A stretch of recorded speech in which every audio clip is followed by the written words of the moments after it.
மரியாதைக்கும் உரிய வனம் இந்தியா ஃபவுண்டேஷன் உருவாக காரணமாக இருந்த நல் உள்ளங்களே மற்றும் தலைவர், பொருளாளர், செயலாளர் அவர்களே, அறங்காவலர் குழு அவர்களே, இந்த செயல்களை ரொம்ப சிறப்பாக செம்மையாக அழகாக கொண்டுட்டு போகக்கூடிய தன்னார்வலர்கள் அவர்களே மற்றும் இந்த குழு உறுப்பினர்கள் அவர்களே, கொஞ்ச நேரத்துக்கு முன்னாடி ஐயா வந்து பேசியிருந்தாங்க. ஐயா கண்ணதாசன் ஐயாவோட சேர்ந்து பயணித்த ஒரு அனுபவம் எனக்கு கிடச்சிது. நான் ஐயாவை நேரடியாக பார்க்கல, ஐயாவை பற்றி நிறைய கேள்விகள் தான் பட்டிருக்கிறேன். ஆனால் இந்த மாதிரியான ஒரு நெகிழ்வான சம்பவம் ஐயா மூலமாக எனக்கு கிடச்சல ரொம்ப நன்றி. அது ஏற்பாடு பண்ண உங்களுக்கும் என்னுடைய மனமார்ந்த நன்றி.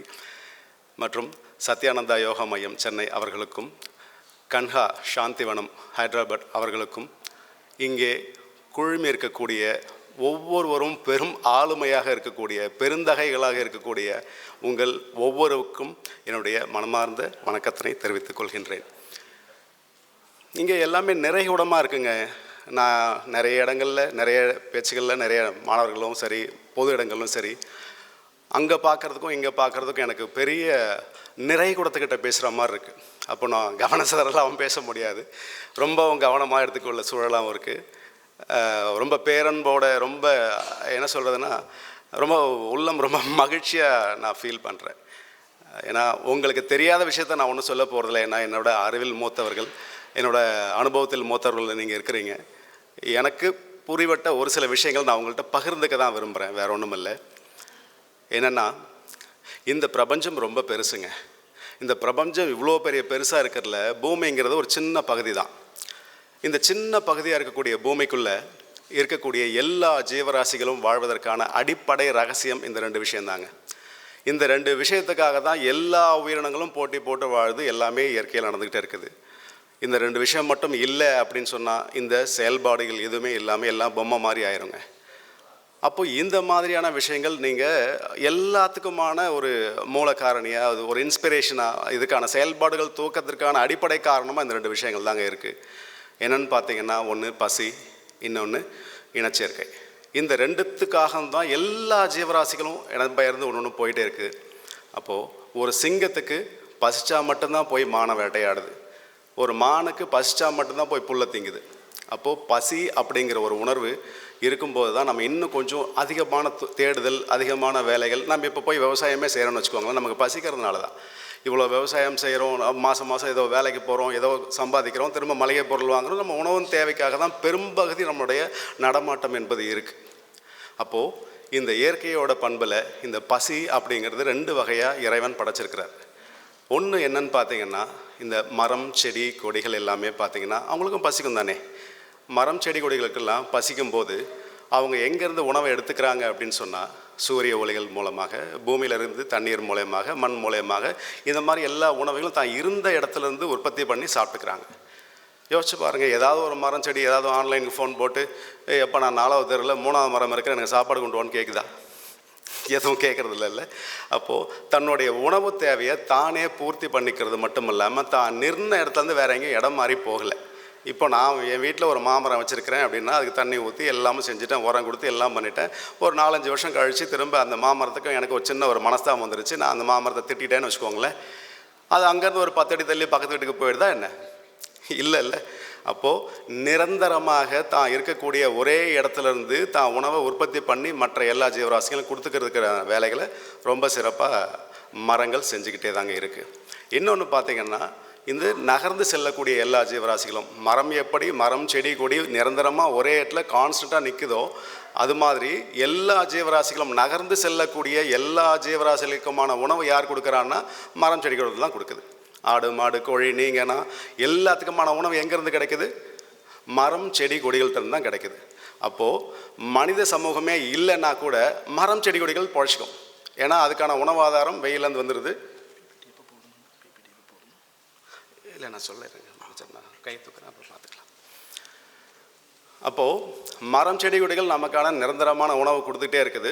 அதை நம்பி தாங்க நம்ம எல்லாமே சாப்பிட்டுட்ருக்கோம். இது ஆடு, மாடு, கோழி, நீங்கள் நான் எல்லாருமே பார்த்திங்கன்னா மரம் இல்லை அப்படின்னு சொன்னால் நம்மளுடைய உயிர் இல்லை. உயிர் ஆதாரமாக இருக்கக்கூடிய மரம், செடி, கொடிகளை நம்ம வளர்ப்பதன் மூலமாகத்தான் நமக்கான உணவே உற்பத்தி செய்யப்படுது. அதை நல்லா புரிஞ்சுக்கிட்ட வனம் ஃபவுண்டேஷன் ஆகட்டும், மற்ற நண்பர்களாகட்டும், மரம் நடுறதை தன்னுடைய வாழ்நாளில் உயர்வான பணியாக நினைக்கிறாங்க. அதனால் அவங்களுக்கு என் மேலே அவங்களுக்கு என்னுடைய மனமார்ந்த நன்றிகளை நான் தெரிவிச்சுக்கிறேன். ஏன்னா நிறைய வேலைகள் செய்யலாம், நிறைய விஷயம் எவ்வளோ விஷயம் செஞ்சாலும் மரம் செடி கொடிங்கிறது பார்த்திங்கன்னா நம்மளை விட்டு அவங்க இல்லை, அவங்கள விட்டு நம்ம இல்லை, ரெண்டுக்குமான ஒரு புரிந்துணர்வு ஒப்பந்தம் இருக்குது. அது நம்மளுடைய மனசுக்கு நல்லாவே புரியும். அந்த புரிதலை நீங்கள் அழகாக எடுத்து ரொம்ப அழகாக பண்ணிகிட்ருக்கீங்க. இது பசி. இந்த பசி பார்த்திங்கன்னா ஒன்று நிரந்தரமாக நிற்கிற இடத்துலேருந்து தான் உணவு உற்பத்தி செஞ்சுக்குது, இன்னொன்று இடம் விட்டு இடம் பெயரக்கூடிய எல்லாமே அந்த மரம் செடி கொடியிலேருந்து உணவை எடுத்துக்குது. இன்னொன்று பார்த்திங்கன்னா இனச்சேர்க்கை. இனச்சேர்க்கைன்னு பார்த்திங்கன்னா நகர்ந்து செல்லக்கூடிய எல்லா ஜீவராசிகளும் அவங்களோட இணை சேர்ந்து அடுத்த தலைமுறையை உருவாக்கக்கூடிய வாய்ப்புகள் உண்டு. ஆனால் மரம் செடி கொடிகள் என்ன பண்ணும்? மரம் செடி கொடிகள் எங்கேயோ ஒரு கிளையில் ஒரு ஆண் பூ இருக்கும், வேற எங்கேயோ ஒரு கிளையில் பெண் பூ இருக்கும். அந்த ஆண் பூ இருக்கக்கூடிய கிளையை உடஞ்சி பெண் பூ போய் தொட்டுட்டு திரும்ப அதோடைய காய்கனிகளை உருவாக்க முடியுமா? அதுக்கான இறைவன் படைப்பில் அப்படி இருக்கா? இல்லை. அப்போது இந்த இடத்தை பூர்த்தி செய்கிறதுக்காக தான் பூச்சி உலகம் கடவுள் படைத்தார். இந்த பூச்சி உலகம் பார்த்திங்கன்னா இந்த இனச்சேர்க்கையை ரொம்ப அழகாக பண்ணுங்க. ஆண் பூக்கள் இருக்கக்கூடிய மகரந்த துகளை பெண் பூவோட சூழ்முறையில் போய் தொட்டால் மட்டும்தான் அது கருவுற்று காயாகும், பின்னாடி பழமாகும், அதுக்கடுத்து விதையாக மாறும். அப்போ விதை பரவல் வேணும்னா இது தேனீக்கள் மட்டும் இல்லாமல், பட்டாம்பூச்சிகள் மட்டும் இல்லாமல், மின்மினி பூச்சிகள் மட்டும் இல்லாமல் இந்த மாதிரி பூச்சி உலகம் கண்டிப்பாக அவசியமாக இருக்கணுங்க. அப்போது 80 விழுக்காடு இந்த தேனீக்கள் மட்டும்தான் இந்த மகரந்த சேர்க்கை சிறப்பாக செய்யுது. அப்போது இந்த உலகம் சுழல்வதற்கான அச்சாணியாக இந்த தேனீக்கள் மட்டும்தாங்க இருக்குது. தேனீக்கள் இல்லைன்னா மகரந்த சேர்க்கை இல்லை, மகரந்த சேர்க்கை இல்லைன்னா உணவு உற்பத்தி இல்லை, உணவு உற்பத்தி இல்லைன்னா மனிதர்களும் இல்லை. அப்போது நம்ம செய்ய வேண்டிய செயல்பாடுகள் எதை நோக்கி இருக்கணும்னா, அப்போ இந்த தேனீக்கள் மேலே ஏன் தேனீக்கள் மட்டும்தான் நான் இன்னும் குறிப்பாக சொல்கிறேன் அப்படின்னா, பட்டாம்பூச்சி கூட வளர்க்கலாமேனா நம்மளால் எத்தனை பட்டாம்பூச்சி வளர்க்க முடியும்? ஒரு 50 100, ஒரு மின்மினி பூச்சி ஒரு 150. அப்போது இதை மிகப்பெரிய அளவில் நம்மளால் செய்ய முடியல. இது செய்ய முடியும் அப்படிங்கிறதுனால நம்ம இந்த தேனீக்களை நம்ம கையில் எடுக்கிறோம். இந்த தேனீக்கள் மட்டும் இந்த உலகிலேருந்து கழிஞ்சு போயிட்டால் 80 விழுக்காடு உணவு உற்பத்தி இல்லாமல் மிகப்பெரிய உணவு பஞ்சம் ஏற்படுங்க. அப்போது இந்த புரிதல் நமக்கு வேணும். என்னென்னா, தேனீக்கள் இயல்பாக வாழக்கூடியது தானே, நம்ம ஏன் அதை போய் வளர்க்கணும்? இயற்கையாக அது போட்டு இருக்கிறது தானே. ஏற்கனவே செடி கொடிகளில் இருந்தது, மலைகளில் இருந்தது, காடுகளில் இருந்தது, எல்லா இடமும் இருந்த இந்த தேனீக்களை நான் ஏன் வளர்க்கணும்? தேனி வளர்க்குறதா என் வேலை, எனக்கு நிறைய பிஸ்னஸ் இருக்குது, நிறைய வேலை இருக்குது, நான் இதை விட்டு நான் ஏன் போய் தேனி வளர்க்கணும் அப்படின்னு நீங்கள் யோசிச்சிங்க அப்படின்னு சொன்னால், தேனீக்கள் எங்கெங்கெல்லாம் வாழ முடியும்? கடலில் வாழ முடியுமா? உச்சபட்ச பாலைவனங்களில் வாழ முடியுமா? உச்சபட்ச குளிர் பிரதேசங்களில் வாழ முடியுமா? அப்போது பூமியில் இந்த இடங்கள்லாம் விட்டு கழிச்சிட்டோம் அப்படின்னா மீதி இருக்கிற இடம் என்னவாக இருக்கும்னா, ஒன்று குடியிருப்பாக இருக்க முடியும், இல்லை விவசாய பூமியாக இருக்க முடியும், இல்லை காடுகளாக இருக்க முடியும். இது தவிர வேறு எதுவும் இடம் இல்லைல்ல. அப்போது ஒரு குடியிருப்பு பகுதிகளில் ஒரு தேனீ குடும்பம் வந்துருச்சுன்னு வச்சுக்கோங்களேன், எத்தனை பேர் சும்மா இருப்பாங்க? அப்போது உடனே ஃபயர் சர்வீஸை கூப்பிட்டோ ஏதோ ஒன்று செஞ்சோ உடனே அதை கொல்ல வேண்டிய சூழ்நிலை, அதை கொல்றதுக்கான வேலைகளை ஆயத்தமாக பண்ணிடுறாங்க. ஆனால் அவங்க வீட்டில் என்ன கேட்குறாங்க அப்படின்னு சொன்னால், எனக்கு ஒரிஜினல் தேன் வேணும், ஆர்கானிக் தேன் வேணும், ஒரிஜினல் தேன் வேணும், ஆனால் ஒரிஜினல் தேனீக்கள் வேண்டாம். இப்படி மாறுபட்ட மனோநிலை இருக்கும் பட்சத்தில் குடியிருப்பு பகுதிகளில் தேனீக்களால் எப்படி சுதந்திரமாக வாழக்கூடிய சூழல் என்பது இருக்கும். ஏற்கனவே கடலில் பாலைவனத்தில் வாழ முடியல, ஒரு குடியிருப்புக்குள்ளே வந்தால் நீங்களும் விரட்டி விட்டுறாங்க. அப்போ இங்கேருந்து வேறு கடந்து போச்சுன்னா அடுத்தது விவசாய பகுதிக்கு போகுதுன்னு வச்சுக்கோங்களேன். விவசாய பகுதிகளுக்கு ஒரு தேனீ குடும்பம் போச்சுன்னா என்ன ஆச்சுன்னா, அங்கே மறைவிடம் என்பது இல்லை. எங்கேயாச்சும் நீங்கள் நிலங்கள் பார்த்தீங்கன்னா வரப்பு ஓரத்தில் ஒரு மரம் இருக்கும். ஒரு மரத்தில் இருக்கும்போது தேனீ குடும்பம் அங்கே போய் கட்டிடுச்சுன்னா எங்கேருந்து பார்த்தாலும் கண்ணு தெரிஞ்சிடும். அடுத்து என்ன, கல்லை விட்டு அடிக்கிறது, அது எப்படியாச்சும் கொள்வது, எப்படியா ஒரு வேலைகளை செஞ்சு விட்ருவாங்க. முன்னாடி உயிர்வேலிகள் நிறைய இருந்தது, இன்றைக்கி உயிர்வேலிகளோட எண்ணிக்கை ரொம்ப நிறைய குறைஞ்சும் போச்சு. அதை விட ரொம்ப முக்கியமான விஷயம், பூச்சிக்கொல்லியோட அளவு ரொம்ப அதிகமாகிடுச்சு. ஐயா நம்மாழ்வார் சொல்கிறார், 2012க்கு முன்னாடி இந்தியாவில் மட்டும் ஒரு வருஷத்துக்கு 1,00,000 மெட்ரிக் டன் பூச்சிக்கொல்லி தெளிக்கப்படுது. அப்போது இவ்வளோ பூச்சிக்கொல்லி தெளித்தா நன்மை செய்யும் பூச்சிகளாம் இல்லாமல் தானே போகும். அப்போது இந்த மாதிரி நன்மை செய்யும் பூச்சிகள் இல்லைன்னா நமக்கான உணவு உற்பத்தி நடக்காதில்ல. அப்போது விவசாய பகுதிகளில் தேனீக்கள் என்பது சுதந்திரமாக வாழக்கூடிய சூழல் என்பது இல்லை. அப்படிங்கிறதுனால தான் நம்ம இதை தேனீக்கள் வளர்ப்பு நம்ம கையில் எடுக்க வேண்டிய விஷயமாகவும் இருக்குது. அப்போ இந்த தேனீக்களை நம்ம காப்பாற்றி தான் ஆகணும். இன்னொன்று பார்த்திங்கன்னா, காடுகளோட விகிதம் இருக்க அதிகரிக்குதா குறையுதா நமக்கே தெரியுது இல்லையா. அப்போ அதோடைய வளர்ச்சி விகிதம் என்பது ரொம்ப வேகமாக ரொம்ப பெருசாக இல்லை, ரொம்ப குறைவாக மட்டும்தான் இருக்குது. அப்போது தேனீக்களை நம்ம இங்கே இந்த தலைமுறையில் நம்ம அதை வச்சுருந்தால் மட்டும்தான் அடுத்த தலைமுறைக்கான உணவே நமக்கு அதுக்கு கிடைக்கும். அப்போது இந்த தேனீக்களை வளர்ப்பை நிறைய பேர் பண்ணுறாங்க. நிறைய பேர் தேனீ வளர்ப்பை பண்ணும்போது நான் ஏன் எதை பண்ணணும்? நான் உட்பட தேன் வரக்கூடிய தேனீக்களை வளர்ப்பதில் நிறைய பேர் ஆர்வம் காட்டுறாங்க. ஏன்னா அதில் தேன் வரும், அதில் பொருளாதாரம் இருக்குது, அதுலேருந்து நம்ம ரூபாயை சம்பாதிச்சிக்க முடியும் அப்படிங்கிற நிறைய பேர் செய்கிறாங்க. நான் உட்பட நிறைய பேர் செஞ்சுக்கிட்டு தான் இருக்கிறோம். அப்போ அந்த தேனீக்களை பற்றிலாம் எனக்கு கவலை இல்லை. அது யாராவது ஒருத்தர் எப்படியாச்சும் அதை காப்பாற்றிடுவாங்க. அது இன்னும் கொஞ்சம் இனப்பெருக்கம் பண்ணிடவும் செய்வாங்க. ஏன்னா அதில் அவங்களுடைய பொருளாதாரம் இருக்குது, அவங்களுடைய வாழ்வாதாரம் இருக்குது, அதனால் அவங்க அதை செஞ்சுருவாங்க. அப்போ தேனீக்களில் நிறைய வகைகள் இருக்குங்க. அது என்னென்னா ஒரு 5 வகை தேனீக்கள் இருக்குது. 5 வகை தேனீக்கள் மட்டும்தான் தேன் சேர்த்து வைக்கக்கூடிய வல்லமை உண்டு. மற்ற தேனீக்கள் எல்லாமே நிறைய தேனீக்கள் வகைகள் இருக்குது. அதெல்லாம் சாலிட்டரி பீஸ்ன்னு சொல்லுவாங்க. என்னென்னா பம்பிள் பீன்னு சொல்லுவாங்க, கார்பெண்டர் பீன்னு சொல்லுவாங்க, எமிங்கலா சிங்கிலேட்டான்னு சொல்லுவாங்க, காஸ்கோனியான்னு சொல்லுவாங்க, நிறைய வகைகள் சொல்லுவாங்க. அவங்கெல்லாம் என்ன இயற்கையாக இயல்பாக வாழ்ந்துட்டு அவங்க கடந்து போயிடுவாங்க. தேனெல்லாம் சேர்த்து வைக்கக்கூடிய வாய்ப்புகள் அவங்க கிடையாது, அவங்க செய்ய மாட்டாங்க. அப்போ தேன் வளர்க்கக்கூடிய விஷயங்கள்லையும் இந்த 5 வகையில் எபிசெரானா இண்டிகான்னு சொல்லக்கூடிய வகையில் தேனீ வளர்ப்பாளர்கள், தேன் உற்பத்தி செய்யக்கூடியவர்கள் அதை பார்த்துப்பாங்க. அப்போ இதெல்லாம் விட்டு நான் என்ன சொல்ல போகிறேன் அப்படின்னு சொன்னால், முக்கியமான விஷயம் நீங்கள் ரொம்ப கவனிச்சிங்கன்னா கொசு தேனீக்கள்னு சொல்லுவோங்க. நீங்கள்லாம் முன்னாடி சின்ன வயசில் இருக்கும்போது பார்த்துருப்பீங்க. நிறைய கொசு தேனீக்கள் இருந்திருக்கும், மரப்பொந்துகளில் இருக்கும், சுவிட்ச் பாக்ஸ்குள்ளே இருந்திருக்கும். அப்போ இந்த வகையான கொசு தேனீக்கள் இப்போது இல்லாததுனால நீங்கள் கவனிச்சிங்கன்னா ஒவ்வொரு மரம் செடி கொடிகளும் நீங்கள் சின்ன வயசில் நிறையா செடிகள்லாம் பார்த்துருப்பீங்க. தும்பை செடி பார்த்துருப்பீங்க, துளசி பார்த்துருப்பீங்க, கொழிஞ்சி பார்த்துருப்பீங்க, நெருஞ்சி பார்த்துருப்பீங்க. நெருஞ்சி முள் உங்கள் வயல்வெளியில் போகும்போது செருப்பு போடாதான் போக முடியாது, அவ்வளோ நெருஞ்சி முள் கிடக்கும். இன்றைக்கி நெருஞ்சி இருக்கா? அவ்வளோ இருக்கா? நீங்கள் பார்த்தாலும், நான் இல்லவே இல்லைன்னு சொல்லலை, நீங்கள் முன்னாடி சின்ன வயசில் பார்த்த அளவுக்கு இப்போ இருக்கா? அப்போ இந்த வகையான செடி கொடிகள், மருத்துவ குணமுள்ள செடி கொடிகளோட எண்ணிக்கை என்பது பெருவாரியாக குறைஞ்சிருக்கு. ஏன்னா இந்த சின்ன சின்ன வழிகளுக்கான இந்த மகரந்த சேர்க்கை இல்லாததுனால தும்பை நீங்கள் வேப்ப மரங்கள் கூட நீங்கள் நல்லா கவனிக்கலாம். வேப்ப மரங்களில் கூட சின்ன வயசில் பார்த்தீங்கன்னா நிறைய ஒரு மரத்துலேயும் அவ்வளோ காய்கனிகள் இருக்கும். இப்போ மரம் இருக்கும், இலை இருக்கும், பூக்கள் கூட இருக்கும். ஆனால் சின்ன வயசில் பார்த்த அளவுக்கான வேப்பங்காய்கள் இருக்குதான்னா கேள்விக்குறி தான். அப்போது இந்த மகரந்த சேர்க்கை என்பது ரொம்ப ரொம்ப அவசியமாகவும் அத்தியாவசியமாகவும் படுது. இந்த கொசு தேனீக்களை நம்ம ஏன் வளர்க்கணும் அப்படின்னு சொன்னால், இதுக்கான வாழ்விடம் இருக்குது இல்லையா, இது இயற்கையிலே வாழக்கூடிய வாழ்விடம் என்பது கடந்த 50 வருடங்களுக்கு மேலாக இருக்கக்கூடிய இந்த மரங்களில் எப்பயாச்சும் ஒரு கிளை உடஞ்சிருக்கும். அந்த கிளை உடஞ்சதுன்னா எங்கேயாச்சும் ஒரு சின்ன துவாரம் இருக்கும், அதுக்குள்ளே போய் இந்த தேனீக்கள் உட்காந்து உயிர் வாழக்கூடிய சூழல் இருக்கும். ஏற்கனவே ஐயா சொன்ன மாதிரி சாலை ஓரங்களில் இருந்த மரங்கள்லாம் எடுத்தாச்சு. 50 வருடங்கள் கடந்த மரங்கள் இருக்கக்கூடிய பயன்பாட்டுக்காக அதை நம்ம எடுத்துட்டோம். அப்போது இந்த மரங்கள் வெகுவாக குறைஞ்சிட்டதுனால இந்த தேனீக்கள் உயிர் வாழ்வதற்கான சூழல் என்பது குறைஞ்சி போச்சு. அதுக்கு அடுத்தது பார்த்திங்கன்னா மண் சுவரில் இந்த தேனீக்கள் இருக்குங்க. மண் சுவர்கள் பார்த்திங்கன்னா இன்றைக்கி கிராமங்கள் உட்பட யாரும் மண் சுவர் வச்சு கட்டதில்லை, எல்லாமே சிமெண்ட் பயன்பாடு அதிகமாகிடுச்சு. அப்போ மண் சுவத்துக்குள்ளே போய் கட்டக்கூடிய சூழலும் இந்த தேனீக்களுக்கு இல்லை. அப்போது இந்த பூமியிலேருந்து அதையும் நம்ம எடுத்துட்டோம். அதுக்கப்புறம் பார்த்திங்கன்னா இந்த சுவிட்ச் பாக்ஸஸ்லாம் கொஞ்சம் வெளியில் வச்சுருந்தாங்க, அதுக்குள்ளே கூட போய் கட்டுறதுக்கான ஒரு வாய்ப்பு இருந்தது. அந்த சுவிட்ச் பாக்ஸை இப்போ என்ன பண்ணிட்டோம், சவத்துக்குள்ளே போட்டு புதைச்சிட்டோம்.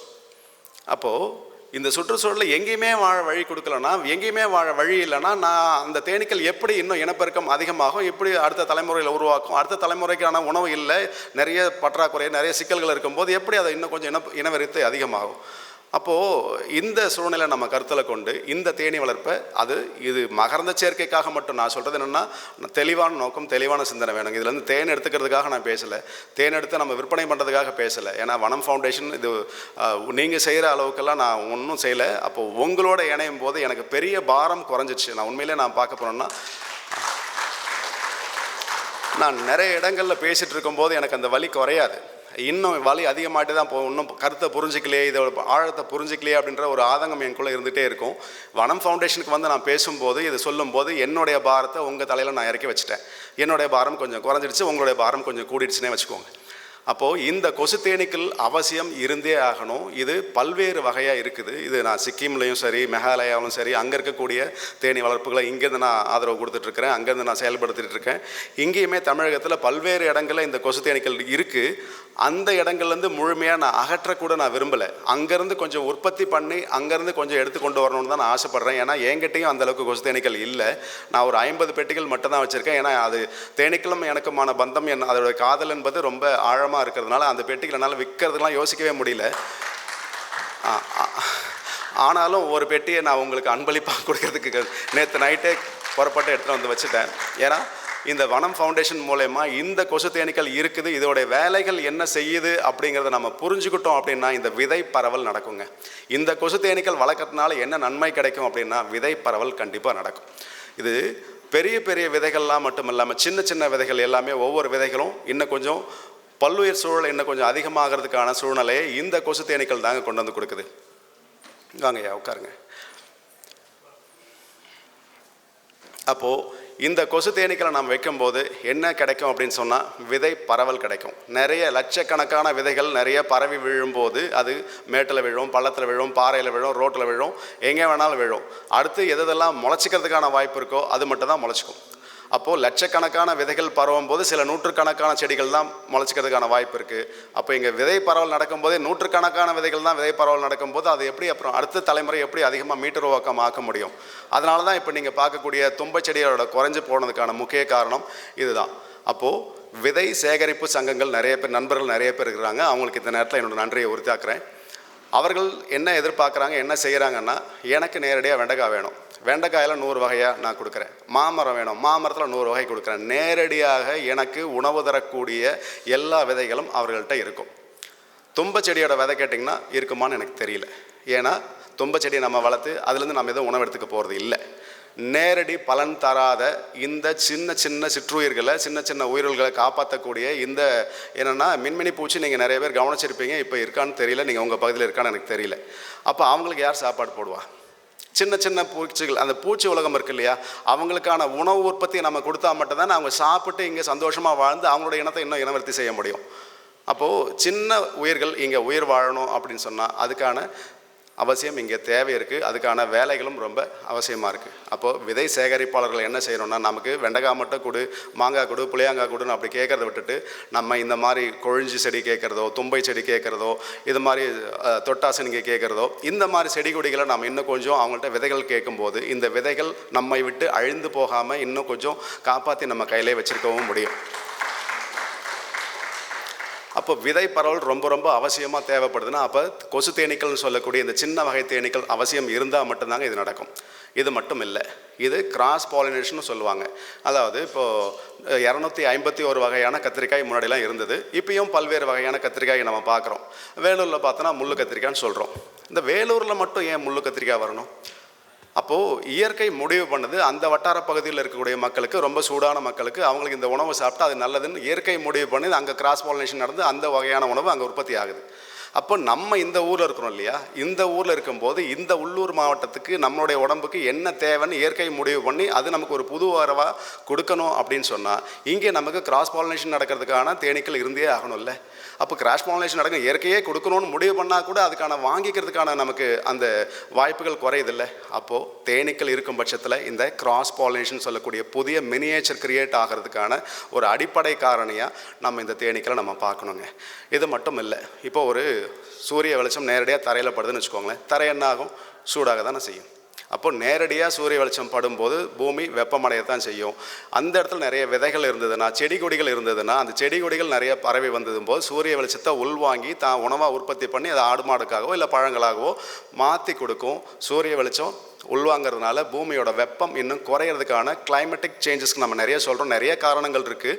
அதில் ஒரு காரணம் பார்த்திங்கன்னா, பூமி வெப்பம் அடையாமல் கிளைமேட்டிக் சேஞ்சஸ் நடக்காமல் இருக்கிறதுக்கு மூல காரணியாக செயல்படக்கூடிய தேனீக்கள் இங்கே அவசியம் இருந்தே ஆக வேண்டிய கட்டாயம் இருக்குங்க.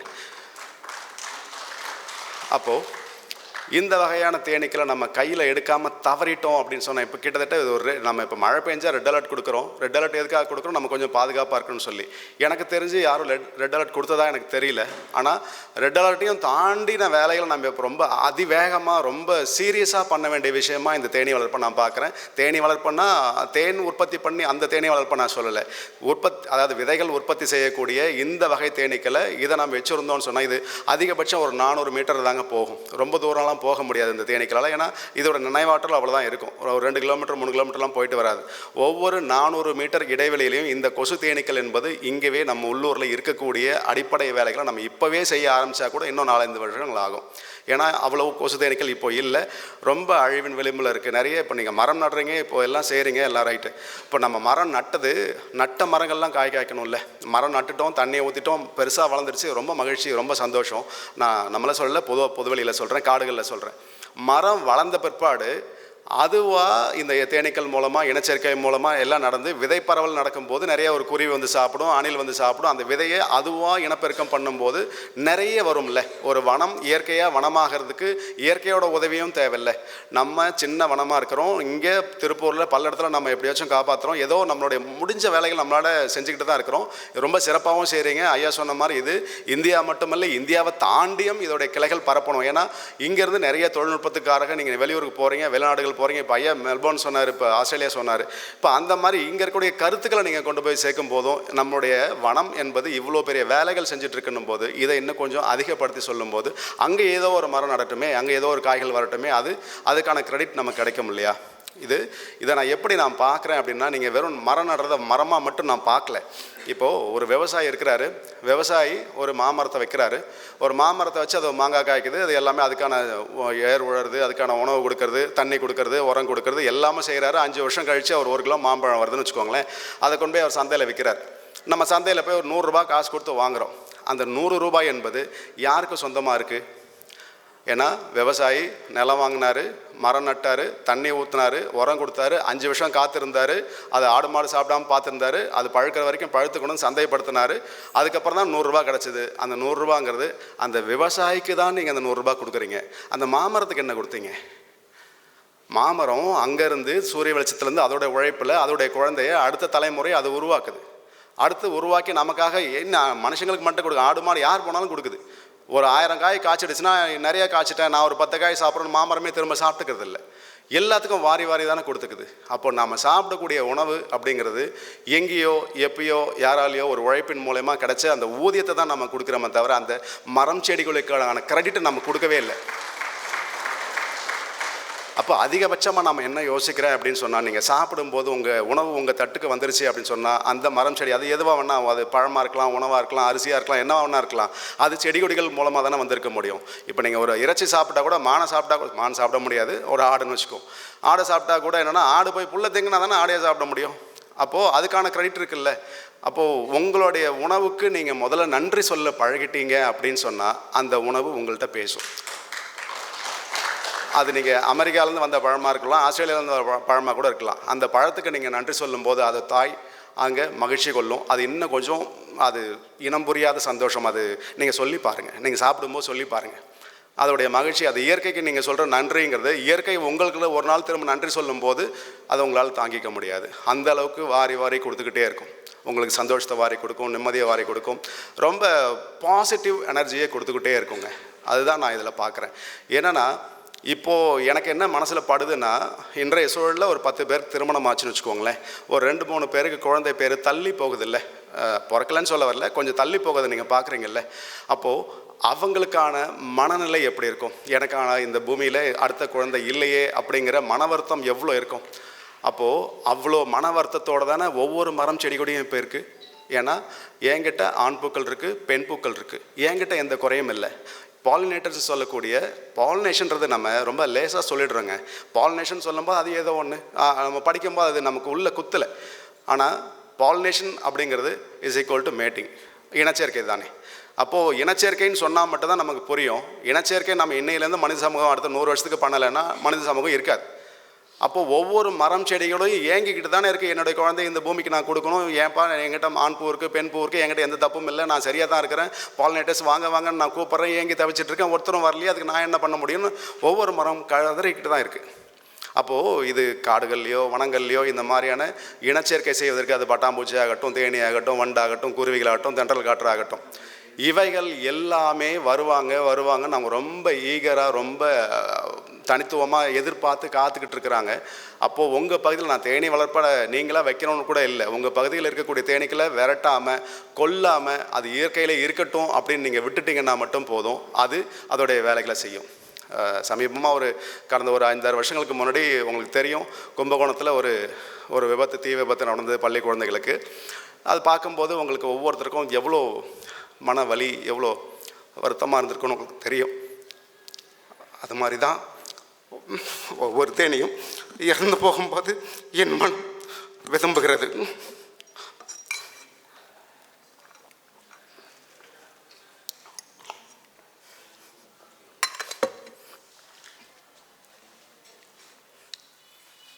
தயவுசெய்து தேனீக்களை யாரும் நெருப்பு வச்சு கொள்ளாதீங்க.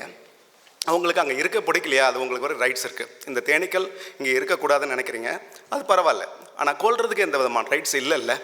அப்போ விரட்டுற வேலையை செஞ்சுருங்க. அதை வச்சு நெருப்பு வச்சு கொன்று அவ்வளோ பேர் மொத்தமாக அழிந்து போகக்கூடிய சூழலை உருவாக்க வேண்டாம். அது மட்டும் தான் நான் கேட்குறேன், வேற ஒன்றும் இல்லை. ஓகே, சாரி, டிஸ்டர்ப் ஆகிட்டேன். அப்போது இந்த கிளைமேட் சேஞ்ச் நடக்கணும், சரியாக இருக்கணும் அப்படின்னு சொன்னாலோ, இல்லை விதை பரவல் நடக்கணும் அப்படின்னு சொன்னாலோ, இந்த கொசு தேனீக்கள், நான் இதை விற்பனைக்காக நான் இங்கே சொல்ல வரல, விற்பனை நோக்கமே அல்ல. என்னுடைய குருஜி ஆரோவில் இருக்கிறாங்க, லிபிதாஸ் அப்படின்னு பேர். ஒரு 110 ஏக்கர் காடு. அந்த காடுகளில் தான் தேனி வளர்ப்பு நாங்கள் பயிற்சிகளை கொடுத்துட்ருப்போம். அது நிறைய பிஎஸ்சி ஸ்டூடெண்ட்ஸும் வருவாங்க, நிறைய கல்லூரி மாணவர்கள் வருவாங்க. நிறைய அது எங்களுக்கான படிப்பனையை, தேனீக்களுக்கும் எங்களுக்குமான ஒரு உறவை சொல்லக்கூடிய இடமா அது இருக்குது. அங்கே நிறைய நாங்கள் பேசிகிட்ருப்போம். அப்போது ஒரு சமயம் நானும் குருஜியும் அம்மான்னு தான் கூப்பிடுவேன் அவங்கள. நடந்து போயிட்டே இருக்கிறோம், அந்த பாதையில் நடந்து போயிட்டே இருக்கும்போது, பார்த்து வா செல்வா அப்படின்றாங்க. நான் பார்த்தேன், என் கண்ணுக்கு ஒன்றுமே தெரில. நம்ம கண்ணுக்கு என்ன தெரியும், குறுக்கில் ஒரு நாயோ நிறைய வேறு ஏதோ ஒன்று ஓடனா மட்டும்தான் தெரியும். அப்போது அதை பார்த்துட்டு நான் ஒன்றும் இல்லையம்மா, சரிம்மா நான் நடந்து வர்றேன். மறுபடியும் சொல்கிறாங்க, தோல் ஒன்று வேகமாக புலையார் ஒன்று வச்சு பார்த்து வாடான்னு சொல்கிறேன், நீ மாட்ட வர அப்படின்றாங்க. மறுபடியும் பார்க்குறேன், என் கண்ணுக்கு ஒன்றும் தெரில. அடுத்த அடி எடுத்து வைக்க போகிறோம், நிறுத்துன்னு கையை பிடிச்சி வலுக்கட்டாயமாக பிடிக்கிறாங்க. அப்போது கீழே குனிஞ்சு பார்த்தா எறும்பு ஒரு வரிசையில் சாரையாக போயிட்டுருக்கு. அப்போ அவங்க சொல்கிறாங்க, நீ சாதாரணமாக நடந்து தான் போகிற, நடந்து போகும்போது தெரியாமல் தான் நீ கால் வைக்கிற, அங்கே எத்தனை எறும்பு செத்து போகும், எத்தனை எறும்புக்கு அடிபடும். இப்போ நம்ம இங்கே இருக்கிறோம், இப்போ டைனோசர் இல்லை, ஒரு வேளை டைனோசர் சும்மா கிராஷுவலாக நடந்து போகுதுன்னு வச்சுக்கோங்க, நமக்கு எத்தனை பேருக்கு அடிபடும், எத்தனை பேருக்கு கை கால் முறையும். அப்போது இந்த பூமியில் இருக்கக்கூடிய ஒவ்வொரு உயிர்கள் மீது நீ அன்பு செலுத்தலைன்னா நீ எப்படி தேனி வளர்க்கலாக்கியானோன்னு, அப்படி இதுதான் எங்களுடைய படிப்பினை. அப்போது அதுக்கப்புறம் தான் நான் யோசிக்க ஆரம்பித்தேன். நான் சைக்கிளில் வயலுக்கு போகும்போது அப்போ தான் அட்டை நடந்து போகும். அட்டை போச்சு, ரயில் போச்சு, சீராக தானே போகும். அது எப்படி வேகமாக போப்போம், நம்ம தான் 40 கிலோமீட்டர் ஸ்பீடில் போகிறோம், அது எப்படி வேகமாக போக முடியும்? நீங்கள் வரீங்கன்னு சொல்லிட்டு டப்புன்னு திரும்பியாக போக முடியும்? வேகமாக போகும்போது அது நசுங்கி அது இறந்து போயிடும். காரில் போவோம், மழை நேரத்தில் அப்போ தான் தவளை எகிரி குச்சி ஓடும். லைட்டு வெளிச்சத்தில் அப்போ தான், இந்த லைட்டு வெளிச்சத்தில் பாதுகாப்பாக நம்ம இடம் மாதிரி போயிட்டான்னு அப்போ லைட்டு அது வரைக்கும் கம்முன்னு இருக்கும். லைட்டு வெளிச்சத்தை பார்த்தோன்னே எகிரி குச்சி ஓடும். நான் வாய்ப்பு இருக்கும்போது லெஃப்டோ ரைட்டோ நீங்கள் ஸ்டயர் பண்ணி போனீங்கன்னா ஏதோ 1-2 தவளைகள் உயிரோடு இருக்கலாம், பாம்புகள் உயிரோடு இருக்கலாம், ஏதோ அட்டை பூச்சிகள் உயிரோடு இருக்கலாம். அப்போது சாயந்தர நேரத்தில் நீங்கள் இப்போலாம் நிறைய பூச்சிகள் அடிக்கிற மாதிரி எனக்கு தெரியல. காரில் போகும்போது பார்த்தீங்கன்னா சாயந்தரம் 5 மணிக்கு 6 மணிக்கெலாம் பார்த்தீங்கன்னா அவ்வளோ பூச்சி வந்து அடிக்கும். இப்போ எங்கே பூச்சி அடிக்குது? பூச்சி இருந்தால் தானே வந்து அடிக்கிறதுக்கு. அப்போது பூச்சி உலகம் என்பது இங்கே அவசியம், இருந்தே ஆக வேண்டிய சூழல் என்பது இருக்குது. அப்போ பூச்சிகள் இல்லாமல் நம்ம வாழவே முடியாது. நமக்கான உயிராதாரமாக இருக்கக்கூடிய பூச்சிகளையும் மரங்களையும் விட்டுட்டு நம்ம எப்படி தனியாக இருக்க முடியும்? நம்ம இல்லைன்னா மரங்கள்லாம் இருந்துடும், பூச்சிகள்லாம் நல்லாவே இருந்துடும். நம்ம தான் அதை நம்பி வாழக்கூடிய சூழல் உண்டு. அப்போது இந்த தேனி வளர்ப்பாக மட்டும் பார்க்காம விதைகளாக இதை இன்னும் கொஞ்சம் மீட்டு உருவாக்கம் பண்ணக்கூடிய யோசனைகளில் இதை நம்ம நிறைய செய்ய வேண்டிய சூழலும் இருக்குது. அதுதான் என்னோட குருஜி சொல்லிக் கொடுத்த விஷயம். அதுதான், ஒவ்வொரு உயிர்கள் மீதும் நீங்கள் அன்பு செலுத்தும் போது அந்த உயிர்கள் திரும்ப உங்களுக்கு நன்றி சொல்ல தான் வேணும். அது திரும்ப நன்றி சொல்லும். இப்போ வாய்ப்பு இருக்கும்போது நம்ம கொள்றதுக்கான வாய்ப்பு இருந்து காலை தள்ளி வச்சுட்டா, இப்போ எறும்புக்கு நான் டைனோசர் தானே, எறும்பு எட்டுலேருந்து பார்த்தா நான் இவ்வளோ பெரிய உருவம் தானே, நான் அதை நசுக்குன்னா அது என்ன கேள்வியை கேட்க போகுது? என்ன அதில் கேள்வி கேட்க முடியாது. இன்னும் கேட்டால் 2 எறும்பு நான் நசுக்கிட்டு தான் போவேன். அப்போது எறும்புகளுக்கு நம்ம டைனோசர் மாதிரி நம்ம மற்ற ஜீவராசிகளுக்கு எதுவும் தொந்தரவு பண்ணாமல் நம்ம கூடுமான வரைக்கும் நம்மளுடைய சுற்றுச்சூழலில் இருக்கக்கூடிய விஷயங்களை அனுசரித்து என்ன ஏதுன்னு அதோட புரிஞ்சு, அதோடைய வாழ்க்கை தத்துவத்தை புரிஞ்சு, ஏன்னா ஒவ்வொரு ஜீவராசிக்கும் இந்த புவிக்கோளத்தில் வாழ்வதற்கான எல்லா அதிகாரமும் உண்டு. நான் என்ன வலிமையானவன் அப்படிங்கிறதுனால வேண்டி எல்லாத்தையும் நான் மிதிச்சுட்டு போகணும் அப்படிங்கிறதெல்லாம் அவசியம் இல்லை. நம்ம அதை கொஞ்சம் ஆழமாக புரிஞ்சிக்க வேண்டிய சூழல் இருக்குங்க. அப்போது இந்த மாதிரியான வேலைகளை, இந்த மாதிரியான இந்த கொசு தேனீக்களை, இதுதாங்க கொசு தேனி பெட்டி. நான் ஒரு நிமிஷம் காமிச்சிடுறேன்.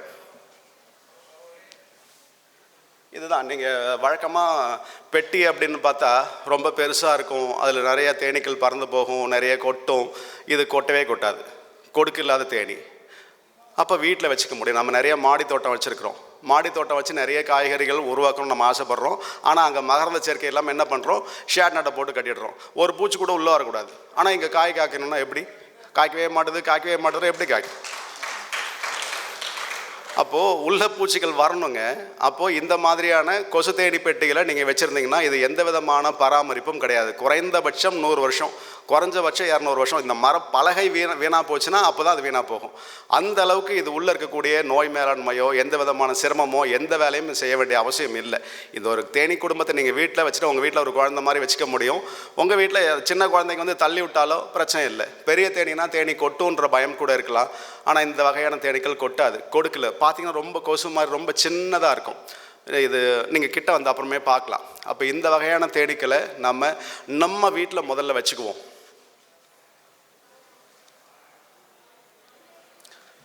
முதல்ல நம்ம இங்கே இருக்கக்கூடிய வனத்தில் இருக்க சொல்லுங்க. இல்லைங்கய்யா, இது வைக்கிறதுக்கு முன்னாடி இது உள்ள கொஞ்சம் தேனீக்களோட வச்சு தான் இனப்பெருக்கம் பண்ணி தான் கொடுக்கணும். இந்த தேனீக்கள் தமிழகத்தில் நான் பல்வேறு இடங்களில் அடையாளம் கண்டு வச்சுருக்கிறேன். அந்த இடத்துலேருந்து முழுமையாக அகற்றணுன்றது என்னுடைய எண்ணம் கிடையாது. அந்த இடத்துலையும் தேனீக்கள் இருக்கணும். இதை மாதிரி காலி பெட்டிகள் இங்கே நிறைய நல்லுள்ளங்கள் இருக்கிறாங்க, நிறைய சிஎஸ்ஆர் ஃபண்ட்ஸ் இருக்கும்னு நினைக்கிறேன். நல்லுள்ளங்கள் நிறைய இது மாதிரி பெட்டிகளை மட்டும் செஞ்சு கொடுத்துட்டாங்கன்னு சொன்னால் தமிழகத்தில் பல்வேறு இடங்களில் இருக்கக்கூடிய அந்த கொசு தேனீக்கு பக்கத்துலேயே, அது நுழைவாயில் பக்கத்துலேயே இதை வச்சுட்டோன்னு சொன்னால் ஒரு 6-8 மாத காலங்கள் இந்த பெட்டியை அங்கேயே வச்சுருந்து அதை கொஞ்சம் பாதுகாத்தோன்னு சொன்னால் அது உள்ளே இருக்கக்கூடிய தலைமுறை இன்னும் அடுத்த தலைமுறை இது உள்ளே வைக்கும். அடுத்த தலைமுறை இதில் வைக்கும்போது அதை நம்ம கொண்டு வந்து இங்கே வளர்க்க முடியும். அந்த இடத்துலையும் அழிக்கக்கூடாது, இந்த இடத்துலையும் நம்ம மீட்டு உருவாக்கமும் பண்ணணும். அதுதான் என்னுடைய நோக்கமும் எண்ணமும்.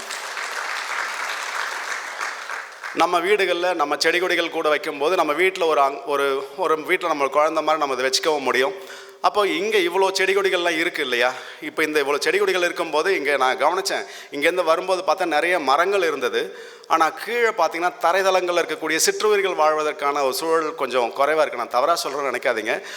அந்த க்ரீன் கிராஸ் போட்டிருக்கிறோம். அந்த புல் பச்சையாக இருக்கும், ஓகே, ஆனால் எந்த உணவும் கொடுக்காது.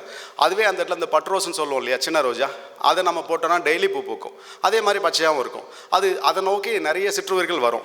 தொட்டாசினிங்கி இருக்குது, மகிழம், அது மாதிரி சின்ன சின்ன இருக்குது. அது மாதிரி மகிழம் செடி போட முடியும். அது மாதிரி எல்லோ டேக்கோமன் சொல்லக்கூடிய மஞ்சள் அரளி போட முடியும். இந்த உணவு கொடுக்கக்கூடிய காடுகளாக இருக்கணும். இப்போ நம்ம நிறைய விஷயம் செய்கிறோம், ரொம்ப அழகாக செஞ்சுருக்கிறோம்.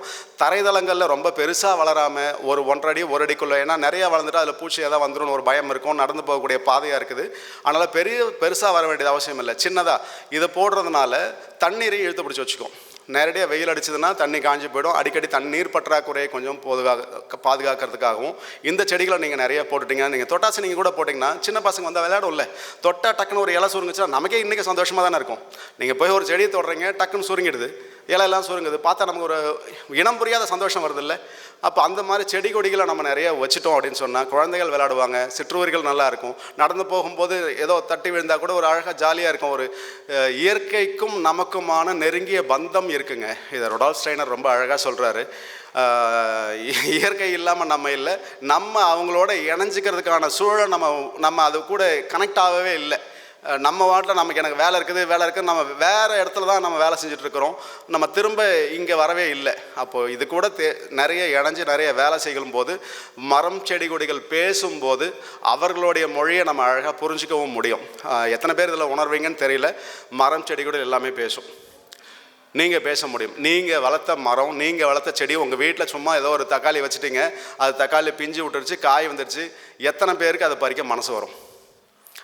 அது ஒரு கணம் யோசனை பண்ணி தான் பறிப்பீங்க. ஐயோ தங்கம் கையை உடைக்கிற மாதிரி இருக்கே, காலை உடைக்கிற மாதிரி, அந்த மாதிரி நபர்கள் நிறைய பேரை நான் பார்த்துருக்குறேன். ஓகே, அது ஒரு பக்கம். அப்போது மரம் செடிகளோட நம்மளுடைய நடுறது மட்டும் இல்லாமல் அந்த மரம் செடிகளோட இணக்கமாக அது பூ பூத்து காய் காய்ச்சி அந்த விதைகள் பரவணுன்றது தான் நம்மளுடைய நோக்கமாக இருக்கணும். ஏன்னா ஒவ்வொரு முறையும் காடுகளை நம்ம வந்து இவ்வளோ செலவினம் பண்ணி நம்ம செய்கிறது ரொம்ப சிரமம். எல்லோரும் இது மாதிரி செய்ய மாட்டாங்க. அது வனம் ஃபவுண்டேஷன் ரொம்ப சிரத்தை எடுத்து பண்ணுறாங்க. ஏன்னா கிட்டத்தட்ட ஒரு 7 லட்சம் மரங்களுக்கு மேலே ஒரு சமயம் எல்லாம் விதைப்பந்துகள்லாம் செஞ்சு போட்டதுங்கிறதெல்லாம் என்னால் கற்பனை கூட எட்டி பார்க்க முடியல. இவ்வளோ சின்ன குழந்தைகள்லாம் பண்ணுறாங்கன்னும் போது அவங்களுக்கான அர்ப்பணிப்பு இருக்குல்ல. மரம் செடி கொடிகள் இருந்தால் தானே நானே சாப்பிட முடியும். அப்போது மரம் செடிகள் வேணும்ல. அப்போ அது இருக்கணும் அப்படிங்கிற அந்த கண்ணோட்டம் சின்ன குழந்தைங்களுக்கு, நீங்கள் ஓரளவுக்கு பெருசாகிட்டீங்க, சின்ன குழந்தைங்களுக்கு இன்னும் நீங்கள் வலியுறுத்தி தான் வேணும். அது விதைப்பந்துகள் மூலமாக சொல்லும்போது செய்யும்போது அவங்களே கையால் உருட்டி கொண்டு வந்து அது ஒரு விதையை போடும்போது அது ஒரு மரமாக வரும். பார்க்கும்போது அதோடைய சந்தோஷம், அதோடைய இணக்கமெல்லாம் நீங்கள் அது வேறு லெவலுங்க. அது பண்ணால் தான் தெரியும். அந்த குழந்தைய கூப்பிட்டு கேட்டால் தான் தெரியும். அது நீங்கள் நிறைய செய்யுங்க. விவேகையாவும் நிறையாவும் அப்படி தான். மரங்கள் நடுறதுங்கிறது அப்துல் கலாம் எல்லாத்தையும் சொல்லலாம்ல, ஏன் குறிப்பாக விவேக்கிட்ட மட்டும் சொன்னார், ஐயா கிட்ட மட்டும் சொன்னார்? அப்போது யார்கிட்ட சொன்னால் யார் செய்வாங்களோ அங்கே தான் சொல்லணும். நான் யார் செய்வீங்களோ உங்கள்கிட்ட தான் நான் சொல்ல முடியும். இதை விட்டுட்டு நான் போய் வெளியில் போய் யூனிவர்சிட்டியில் போய் பேசும்போது சொல்லணும்னா அவன் படித்து முடிச்சு எல்லாம் எழுதி முடிச்சு எனக்கு மார்க் வந்ததான்னு தான் பார்க்குறான். என்னென்னா நான் கான்செப்ட் சொல்கிறேன்றது அந்த கான்செப்டுக்குள்ளே உயிரை புரிஞ்சிக்கல, அவன் அது உள்ள மார்க்கை மட்டும் தான் புரியுறான். அது பிஎஸ்சி ஸ்டூடெண்ட்ஸ்க்கான அது பல்வேறு அது படிநிலைகள் இருக்குது. அதனால தான் சொல்கிறேன், எனக்கு இங்கே பேசும்போது அவ்வளோ மனநிறைவாகவும் என்னுடைய பாரம் குறைஞ்சதாகவும் நான் அதை ஃபீல் பண்ணுறேன். அப்போது தேனீ வளர்ப்புங்கிறது விதை பரவலுக்காகவும் இந்த சுற்றுச்சூழலை பாதுகாக்கணுன்றதுக்காகவும் நீங்கள் இன்னும் அடுத்த தலைமுறைக்கு இந்த தேனீக்களோட இனம் இன்னும் அதிகப்படுத்தணும் அப்படிங்கிற நோக்கத்துக்காக இந்த தேனீ வளர்ப்பை நீங்கள் ஒவ்வொருத்தரும் கட்டாயம் ஈடுபடணும். இந்த வேலைகள் செய்கிறத பார்த்திங்கன்னா ஒரு பெட்டிகள், சும்மா மரப்பெட்டிகள், ஏதாவது இதுக்காக ஸ்பெசிஃபிக் வுட்டெல்லாம் வேணாம். எனக்கு ரொம்ப தேக்கு மரம் தான் வேணும், புன்னை மரம் தான் வேணும், மாமரம் தான், எந்த மரம்லாம் எனக்கு தேவையில்லை. எது வீணாக போன மரமோ, எது உங்களுக்கு பயன்படுத்தாத மரமோ, எது மரப்பற்றையில் சும்மா இருக்குதோ இந்த மாதிரியான ஒரு வடிவத்தில் செஞ்சு கொடுத்துட்டா ஒவ்வொரு விவசாயிகளுக்கும் இதை பற்றின ஒரு புரிந்துணர்வு, ஒரு கருத்தரங்கோ இல்லை ஒரு 4-5 பேர் 10 பேர் கூப்பிட்டு வச்சு இதை பற்றின ஒரு முக்கியத்துவத்தை எடுத்து சொல்லி அவங்களுக்கு அந்த நிறைய ஊரில் இருக்குது, அரியலூரில் இருக்குது, நிறைய பேரில் இருக்குது, நிறைய இடங்களில் பல்வேறு இடங்களில் இது இருக்குது. அந்த இடத்துலேருந்து இதை மீட்டு உருவாக்கம் செஞ்சு அதை கொண்டு வந்து நம்ம வனத்தில் இங்கே வச்சுருந்து வனம் ஃபவுண்டேஷன் மூலமா இங்கே இவ்வளோ 18 ஏக்கர் காடு இருக்குது. எனக்கு இன்னொரு விஷயம் சொன்னாங்க, 18 ஏக்கர் யாராலும் சும்மா கொடுப்பாங்களா சொன்னால் என்னால் நம்பவே முடியல. என்னது 18 ஏக்கர் சும்மா கொடுத்தாங்களா அப்படின்னா, அதுவும் இவ்வளோ ஆன் ரோட் சைடில் இருக்கிற இடத்துல இப்போ சும்மா கொடுத்தாங்கன்னா எல்லாராலையும் இந்த மனசு வராது, எல்லாருக்கும் இந்த மனம் வராது. அவர் நான் கண்ணால் பார்க்கல, ஆனாலும் என் மனதார அவருக்கு என்னோடய நன்றியை நான் தெரிவிச்சுக்கிறேன். அப்படியா? உங்களுக்கு என்னுடைய மனமார்ந்த நன்றிகள் ஐயா. அப்போது இது எக்ஸ்ப்ரெஸ் பண்ணுற வேவே கிடையாது. இப்போது 18 ஏக்கர் வச்சுருந்தா என்ன பண்ணுவோம், அதில் ஏதோ விவசாயம் பண்ணி அதுலேருந்து வருவாய் எடுப்போம், அது ஒரு பக்கம் சந்தோஷமாக தான் இருக்கும். இன்றைக்கி அதை கொடுத்ததன் விளைவாக இவ்வளோ பேர் கூடியிருக்கிறோம், இவ்வளோ மேடை கிடச்சிருக்கு, இவ்வளோ பேருக்கு பகிர்ந்து சொல்லக்கூடிய கருத்துக்கள் இருக்குது. அப்போ இவ்வளோ விஷயங்கள் நடக்கணும்னா அது அவர் மூலியமாக தான் நடக்கணும். அது இயற்கை அவரை உந்தி தள்ளுதில்லை. அப்போது இதை மாதிரியான வேலைகள் நீங்கள் தொடர்ச்சியாக செஞ்சுட்டே இருக்கும்போது இது பிரதிபலன் நேரடியாலாம் எதுவும் எதிர்பார்க்க முடியாது.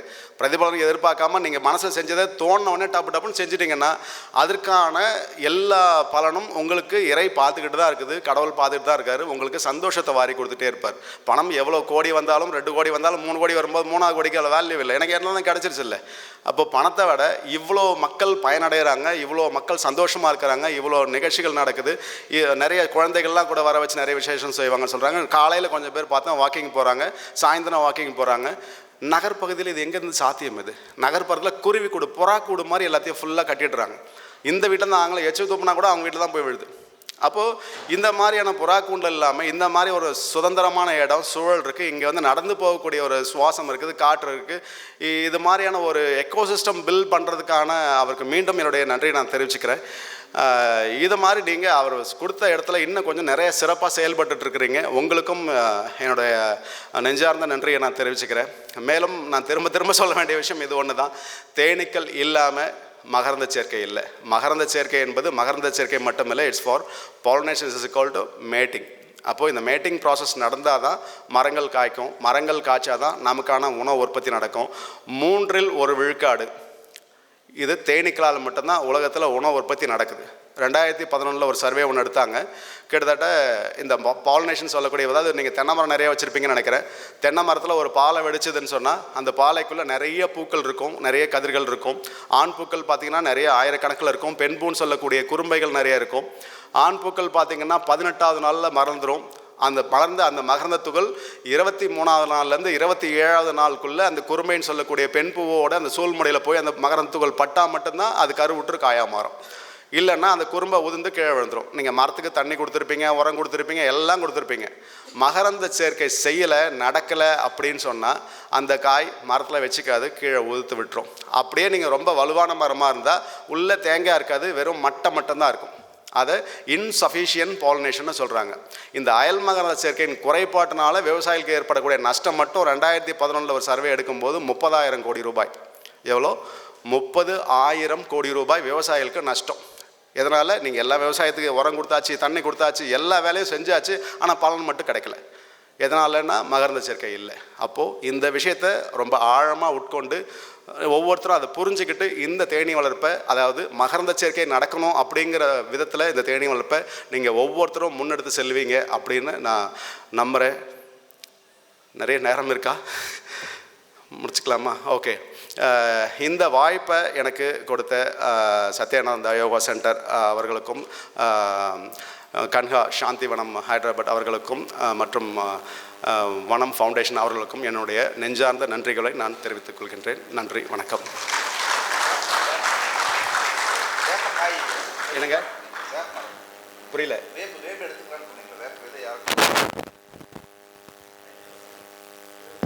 வேப்ப விதை எடுத்துக்கலாம்னு சொன்னீங்களா ஒரு பாயிண்ட்? வேப்ப விதை ஒரு ஃபேக்ட்ரி. வேப்ப மரம் பார்த்திங்கன்னா திருநெல்வேலியில் பத்தமடை அப்படின்ற கிராமத்தில் 350 ஏக்கரில் வெறும் வேப்ப மரம் மட்டும் வச்சுருக்காங்க. யாருன்னா கொரமண்டல் கம்பெனியோட டைப்பில் நீமஜால் அப்படின்னு பண்ணக்கூடிய ஒரு ப்ராடக்ட் அது.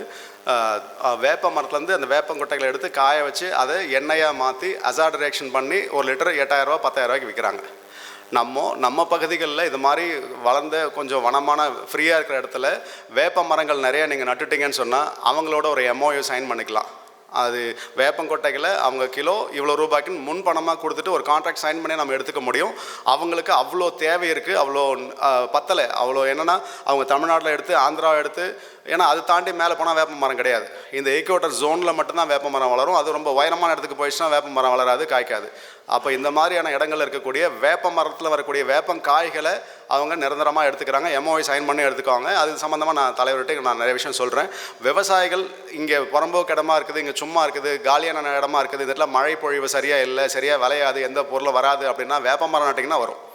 வேப்ப மரம் நட்டுட்டு ஒரு 3 வருஷம் அது எப்படியாச்சும் தண்ணி கிண்ணி ஊற்றி அதை காப்பாற்றிட்டிங்கன்னா வேப்ப மரம் எவ்வளோ வறட்சியும் தாங்கி வந்துடும். அப்படி வேப்ப மரம் வரும்போது வேப்ப மரங்களில் குறைஞ்சபட்சம் நீங்கள் ஒவ்வொரு மாதத்துக்கு இவ்வளோ ரூபாய் நீங்கள் எடுத்துக்க முடியும். 2வது, நீங்கள் தேனீ பெட்டிகள் வைக்கும்போது இன்னும் காய்கள் கூடுதலாகவும் காய்க்கும். அது மட்டும் இல்லாமல் வேம்பு தேனும் எடுத்துக்க முடியும். அது நிறைய விஷயங்கள் செய்யவும் முடியும். முதல்ல எம்டி லேண்டை, அதாவது காலியாக இருக்கக்கூடிய இடங்களில் மரம் நட்டுட்டிங்கன்னா, வேப்ப மரம் நட்டுட்டிங்கன்னா வேப்பங்கொட்டைகளை எடுத்துக்கிறதுக்கான ஒரு MOU நம்ம சைன் பண்ணிக்க முடியும். ஒரு பெரிய பொருளாதாரமாக நீங்கள் மற்ற எந்த விவசாயம் கோகோ பண்ணாலோ மற்ற எதுவும் தென்னை பண்ணாலும் கூட அவ்வளோ காசு கிடைக்குமான்னு தெரியல. ஆனால் அதை விட கூடுதலாக காசு கிடைக்கும். எந்த விதமான பராமரிப்பு செலவும் கிடையாது.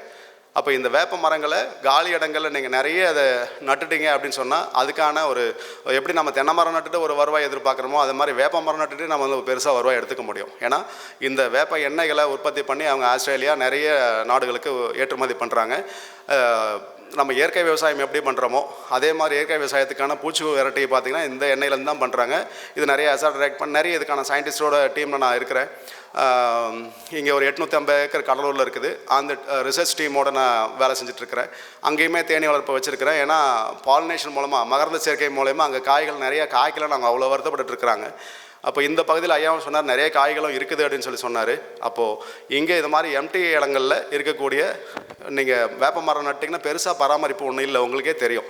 வேப்ப மரம் நட்டு ஒரு 3 வருஷம் எப்படியாச்சும் காப்பாற்றிட்டிங்கன்னா அதில் வரக்கூடிய விதைகளை MOU சைன் பண்ணி நானே கிட்டேருந்து அதை வாங்கி விற்பனை செய்யக்கூடிய எல்லா வேலைகளும் நான் உங்களுக்கு செஞ்சு தரேன்.